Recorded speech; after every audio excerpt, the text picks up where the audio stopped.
This is Dr. Harshman of Dr. Harshman's Medical Cost Control. Welcome back. What are your views on the efficiency of medical practice? Some good people? Certainly. Some people motivated by greed? Yes. Some people who don't know what they're doing?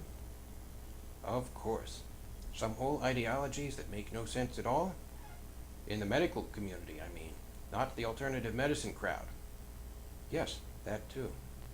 I'll show you.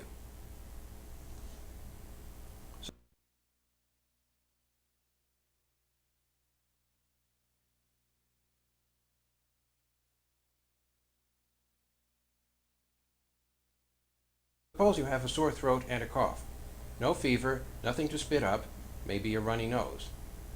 Perhaps you decide to take cough medicine. So you reach into the medicine chest or stagger to the pharmacy. Did you read the ingredients? Oops, better do it now. Guaifenesin is a popular expectorant. It seems to work by irritating the lung lining so that fluid is secreted. Then the fluid is coughed out, taking with it dust, pollen, bacteria, viruses, and other garbage. Okay? That's wonderful. Guaifenesin is probably in your medicine. But keep reading that label. Is there dextromethorphan? Dextromethorphan is a cough suppressant. If you are trying to get to sleep and cough without coughing anything up, then it's probably a good idea. So far, so good. But here is what puzzles me. Why are guaifenesin and dextromethorphan so often combined into the same product? One drug puts fluid into your lungs. The other drug keeps it there. It is fortunate that both drugs are not very powerful. Otherwise, your lungs would fill with fluid and you would asphyxiate.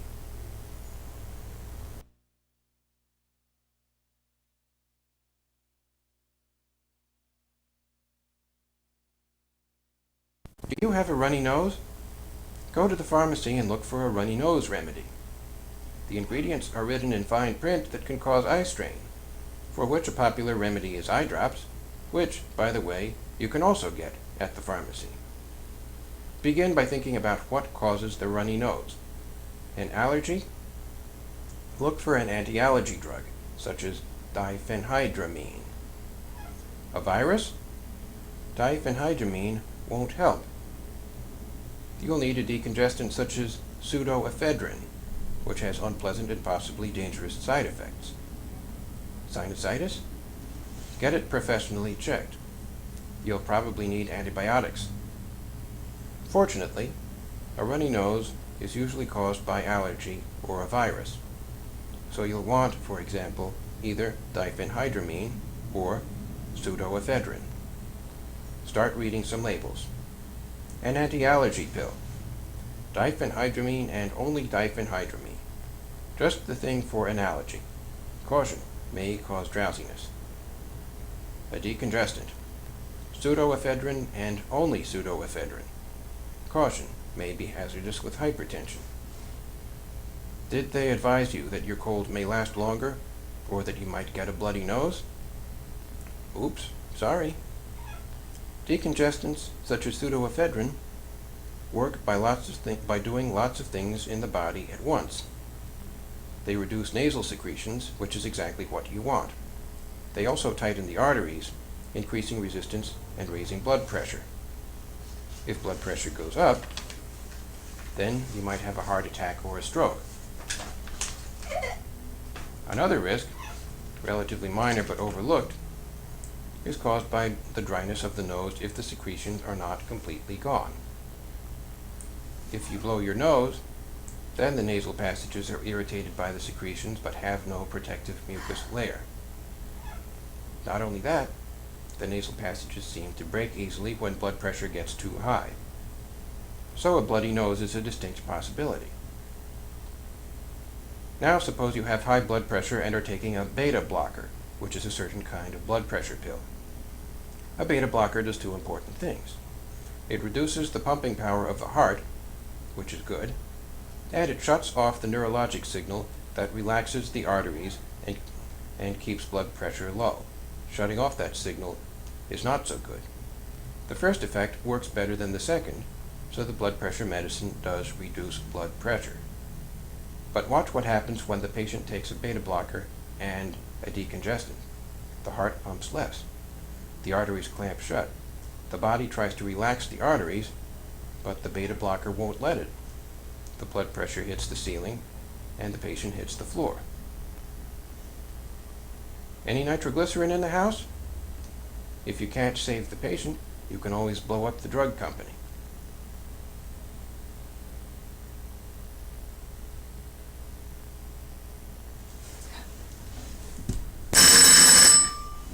I was expecting that call. Dr. Harshman's Medical Cost Control. It's General Muddles. General Muddles is a distinguished war veteran and the fund manager of the Confabulator's local square root of -1. It's an imaginary union, so it has an imaginary number. What can I do for you? Hey, I'm really steamed up about this decongestant business. So am I. What really bothers me is that the drugs are so often mixed together. An anti-allergy medicine and a decongestant. An anti-allergy medicine and caffeine. Decongestant and aspirin, as if you needed your blood clotting impaired by the aspirin right when you're expecting a bloody nose.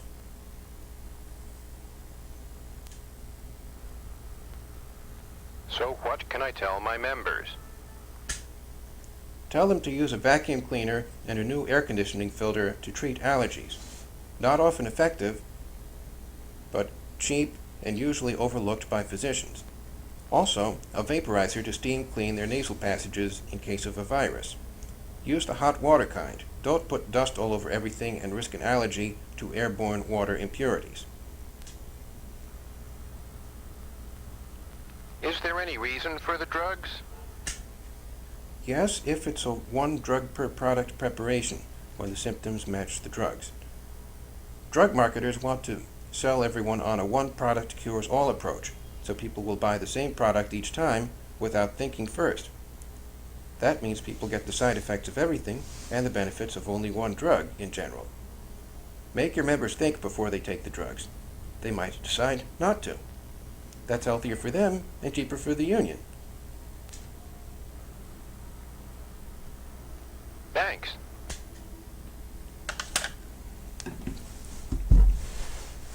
The other important thing to remember is the need to clean out the nasal passages if there is a virus. Unless you are at work or otherwise with other people, try to avoid decongestants. If sneeze suppression is the issue, eschew it.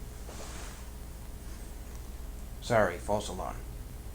But do keep your viruses to yourself. Do not eschew the tissue issue. Excuse me.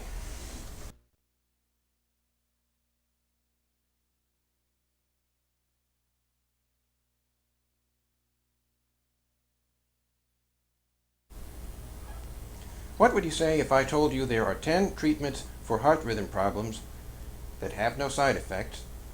You don't have to remember to take them every day or even every week. They may save your life.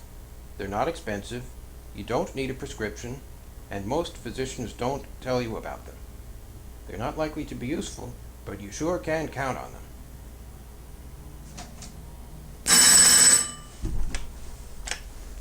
Dr. Harshman's Medical Cost Control. Hello, Dr. Harshman. It's Ivan U. Block. Mr. Block is a heart patient. He recently had a bypass graft.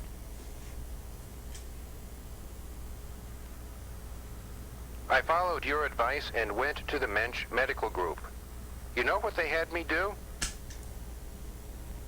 Those people are smart. I think I know. House numbers? That's right.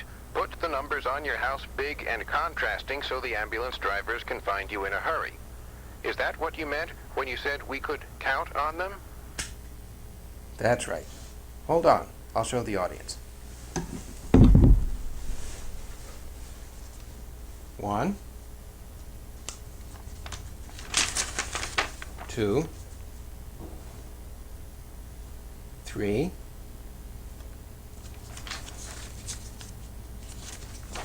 4, 5,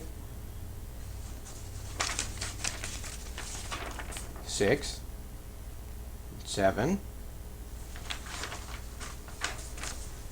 8, 9, 10.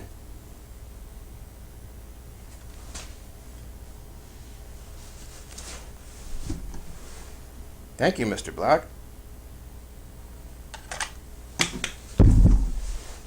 Of course, physicians who don't tell their heart patients about this potential lifesaver deserve a big 0.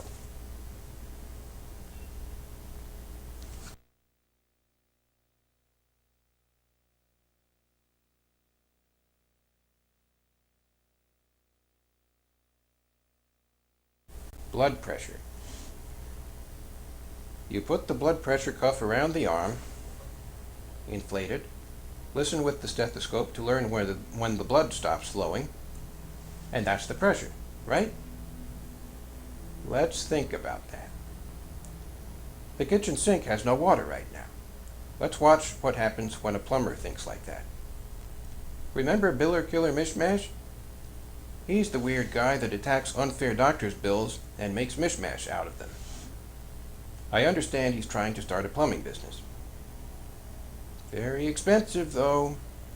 I'll call him.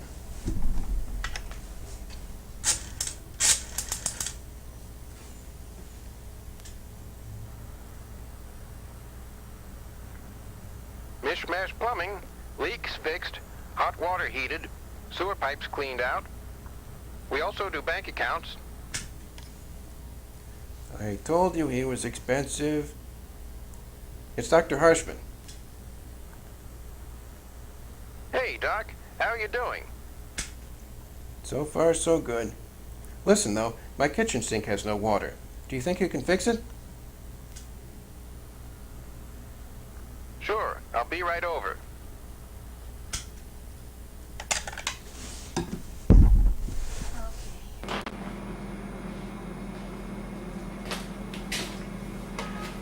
Hello, everyone.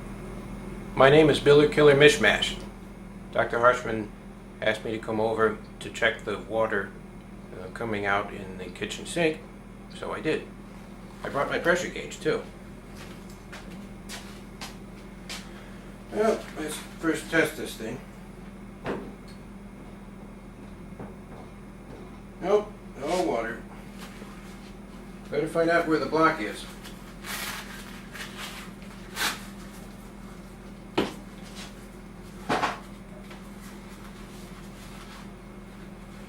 Okay, let's clamp it around the spigot and pump it up.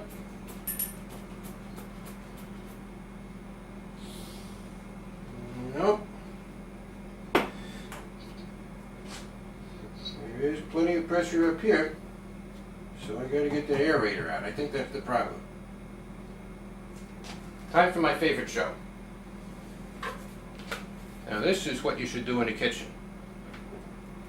If you keep the remote control wrapped in plastic wrap, taped on the back with waterproof tape, then no matter how much artery grease is on your hands, you can handle this and it won't break.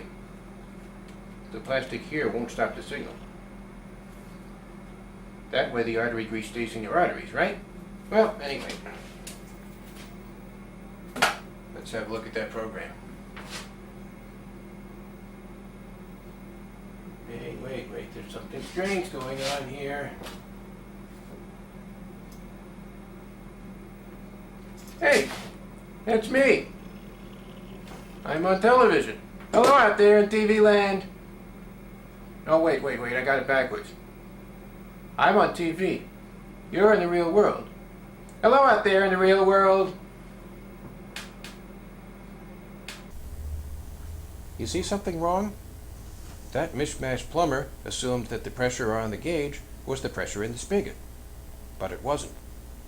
Why did he make that error? Because the spigot is rigid, that's why. If the spigot was flexible, like a rubber hose, for example, then he would have watched it collapse while the needle still pointed to 0, and correctly inferred that the blockage was upstream. Easy? For you and me, yes. But watch what happens when a physician sees an old patient and checks the blood pressure by blood pressure cuff. The needle says it's too high. Here's some medicine. Come back next week. Still high? Have some more medicine. Come back again. No change? Have some really strong stuff. Fainted in the street and got killed by a drunk driver? Well, at least the blood pressure isn't high anymore. That's no way to run a medical practice. Here's what I want you to do. Feel around and find your pulse. If you can feel the artery, not when your heart is beating, but in between heartbeats, then the blood pressure cuff is not accurate. Get an intra-arterial blood pressure reading. Yes, that means needles, and they hurt. I know. But so does a bad fall.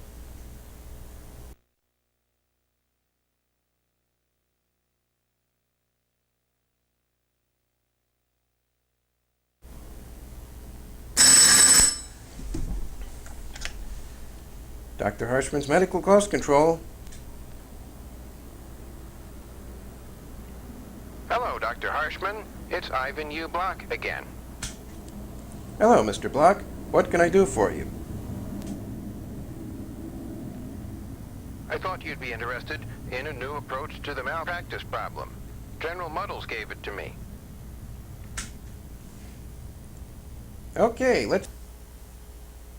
Sooner or later, many practicing physicians will encounter a patient who, after receiving many hours or days of laborious and correct treatment and great professional concern, sues and will consequently be able to avoid beating the living daylights out of the patient only by exercising extreme self-restraint. Such a patient may be, for example, a recent law school graduate who is eager to pay off student loans at your expense and who is handled by a physician as a porcupine in status epilepticus is by a veterinarian. Our civilized society apparently prevents the barbaric retaliation mentioned above. I say apparently because there remains a possible loophole in our legal system that permits such retaliation under certain conditions. English common law formerly contained a provision for criminal prosecution by private citizens, differing from our civil proceedings in that a defendant risked criminal penalties, and differing from our criminal proceedings in that any party, not just the government, could prosecute. This process was called appeal. Appeal is important for the loophole mentioned because a defense against an appeal proceeding that was not available against civil or criminal proceedings was trial by combat, also known as wager of battle. In 1818, in England, the death penalty was sought by a plaintiff in an appeal proceeding against a defendant who was charged with raping and murdering the plaintiff's sister. The defendant noted the option of trial by combat and insisted on using it. Despite vigorous opposition by the plaintiff, the defendant successfully claimed the right to trial by combat. The plaintiff had to withdraw his charge. 1818, 1 King's Bench 25. The next year, Parliament abolished appeal and wager of battle. St. 59, George III, c. 46. This apparently irrelevant history is important because the U.S. state governments adopted the English common law in 1789, when appeal and wager of battle, although antiquated, remained legal. Unless outlawed since, they probably still are. We do not recognize acts of Parliament since 1789. So if someone brings an action of appeal against you, you may demand trial by combat and beat the living daylights out of the plaintiff. The trick is to induce the plaintiff to use appeal rather than conventional civil proceedings. A skillful lawyer might be able to carelessly let the option of appeal be known and convince an angry and or greedy patient that a larger settlement can be obtained by threatening your license with criminal action than by using civil proceedings that at worst cost money. If your lawyer can provoke the plaintiff into using appeal by implying that you would be more desperate to settle out of court with an appeal suit than a civil suit, and that consequently a bigger settlement may be possible, you may receive an appeal suit. Use of this method is heavily dependent on the open-mindedness and empty-headedness of all parties concerned. But once it is used, you can demand trial by combat, review your martial arts skills, and beat the living daylights out of the patient. Civilization has apparently not improved much in the past 200 years. But that is what we must expect in a nation where the difference between pro and con is emphasized by the singular obstacle to progress that is called Congress. I conclude by warning you that I am not a practicing attorney and that you follow this procedure only at your own risk. A sufficiently able-bodied patient may kill you, in which case, don't say I didn't warn you. Where did that come from? General Muddles sent it to all of the members of the Confabulators Union. And where did he get it? I asked him. He got it from Biller Killer Mishmash, who tells me he has a curious collection of off-the-wall information. I wonder where he got it. At the bottom, let me take a look. It says, author, E. Harshman. Any relation? Harshman. Let me think. Oh yes, I wrote it. It makes sense, too. I wonder if it would work. Well, thanks for sending it, Mr. Black. You're welcome. Anytime.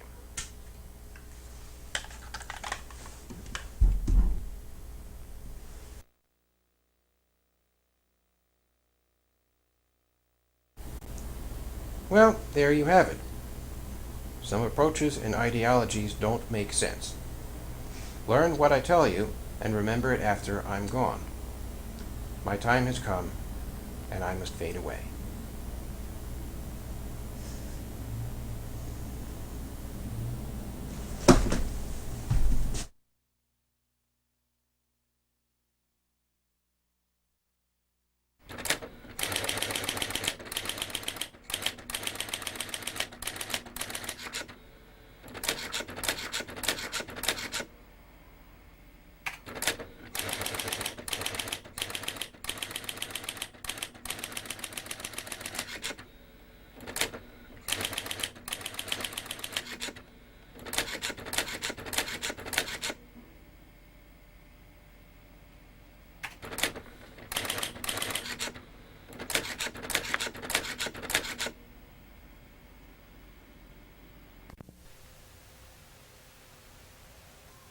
For a free public access program guide of all the shows on public access, send a self-addressed stamped envelope, 2 stamps, a 29 and a 23, that's 52 cents postage, to Access Manhattan Magazine, Department EJH, Box 319, Gracie Station, New York, 10028.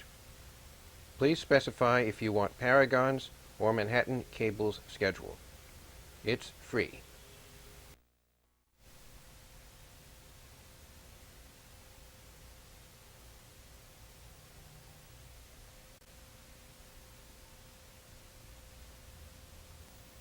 If you have an idea for a non-commercial show centered on healthcare cost control, any perspective, any format, and are willing to supply a finished videotape or rent a studio for a live show such as a call-in format, please let me know.